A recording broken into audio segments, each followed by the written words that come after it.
All right, here we go. We're going to do a little Eugene V. Debs. An American socialist is what I'm calling this thing. Eugene Victor Debs. The V, I guess I just said that. The V stands for Victor. His parents named him after Victor Hugo, who's a French author who wrote about the French Revolution. The Broadway musical Les Mis, right? Les Miserables is based on Hugo's work. So, I guess what do we want to say about that? Even though he looks like an egghead here with his bow tie and baldness, Eugene comes from a home that's illiterate, that is sympathetic to the working people, and early on in his life, he is a working person. At 14, he starts being a painter for the railroad. He advances through his craft. I'm pretty sure this is Debs right here. I'm not positive, but I think so. He advanced through his craft. He becomes a fireman, which is a skilled position on the railroad. He joins the fireman union. He is literate. He is stylistic. He writes, he gets promoted as the editor of the Locomotive Fireman's magazine. He becomes sort of a national spokesperson for labor in some of that, Gospel of Wealth versus Socialism. We saw some of Debs's writing. He has a flair, I think you would agree.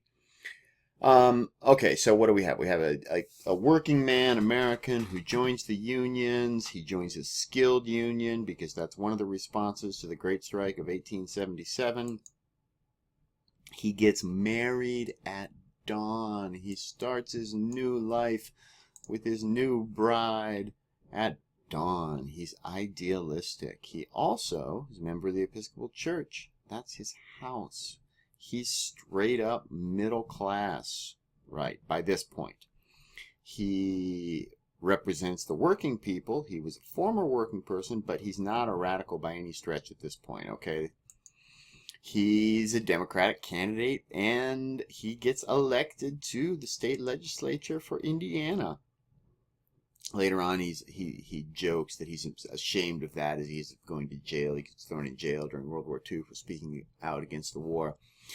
Anyway, I don't believe at the time he was ashamed of it, obviously. And at the time, he is just an American success story. Starts off as a painter, and now he's part of the government.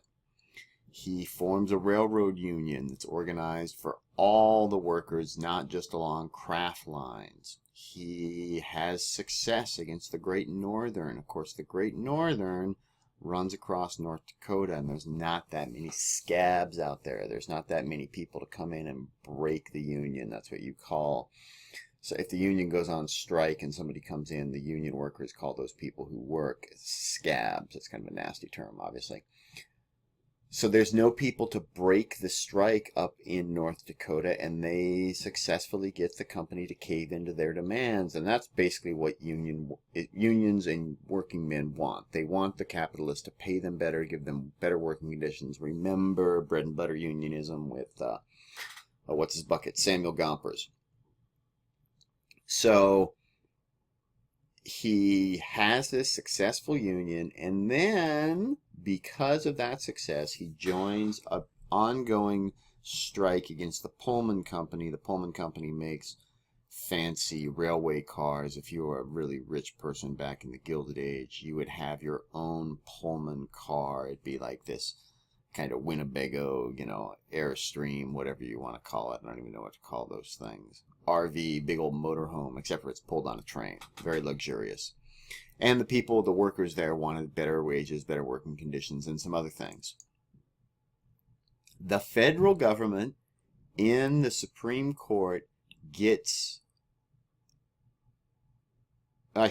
Supreme Court approves a decision in an earlier court that held Eugene Debs in contempt of an injunction to halt the Pullman strike. So what that means is an injunction was a tool that was created by Congress to limit the power of the trusts and the big businesses.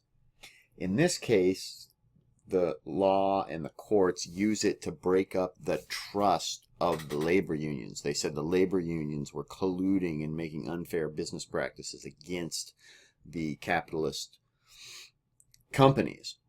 So they throw Debs in jail. While he's in jail, he reads Karl Marx, he reads other socialist writers, and he comes out more radical. He says the American system, the democratic Republican system, has not worked for him, has not worked for the working people. And he charts this third way with the Socialist Party and then the Industrial Workers of the World, which is another labor union we're not going to talk about, but they're unskilled. They end up being a little bit more radical, and they want the government, like every other labor union, right? They want the government, or they want companies to treat workers better and to give workers better working conditions, better wages. All right, so Debs runs as president for the Socialist Party in 1900, 1904, 1908, and 1920.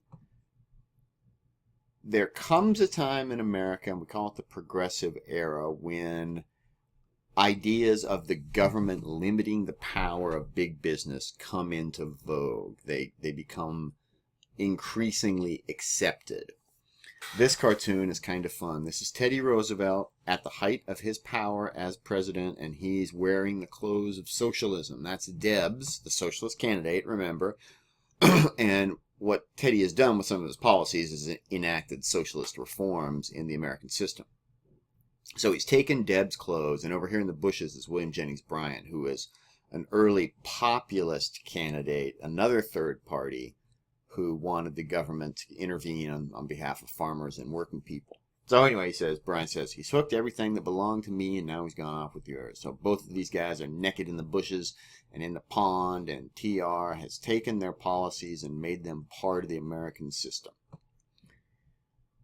And that happens by and large with really strong third party challenges. The Democrats and the Republicans adopt their issues and they become part of the mainstream system. That's why we have this two-party system for so long.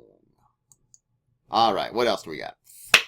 Debs keeps kicking it. By this point, he's old. Look at those hands. Look at that face. He's totally bald almost by this point. And he speaks out against World War I. He calls it a capitalist tool because who benefits? Big corporations. And who gets killed? That's right, the working people. And you know, this is sort of a standard complaint against war, is that war benefits capitalists and it hurts the working man, the average Joe who goes and fights. There's a little bit more about opposition to the war. We're not going to talk about that. Under the Espionage Act, he is jailed. Debs is jailed for speaking out against the war. And while he's in jail, he runs for president. Here's a funny political cartoon. And here is the official party, it's just a sort of propaganda, I guess, you know, the what do we want to call this? A placard from Atlanta in the federal pen to the White House in 1920. And here's Eugene Debs as the Socialist Party candidate. All right, so recapping very quickly, we get Debs. He is an American-born individual who starts off as a railroad painter, rises through the ranks, joins the union, and tries to fight for other painters and working men. In the process, the government uses an injunction against him that was designed to be used against the capitalist, remember. An injunction against Debs throws him in prison, at which point he becomes a socialist and says the government should intervene on behalf of the working people because capitalism is too strong if it's unrestrained. So socialism wants more government control over business, more government regulation over business, so that it's not just capitalist interests. Woo! That was a heavy 10 minutes. All right, well, I'm going to close it up at that point. I hope this helps. Please try and include this in your exam response. And I will see you guys out there in Cyberville.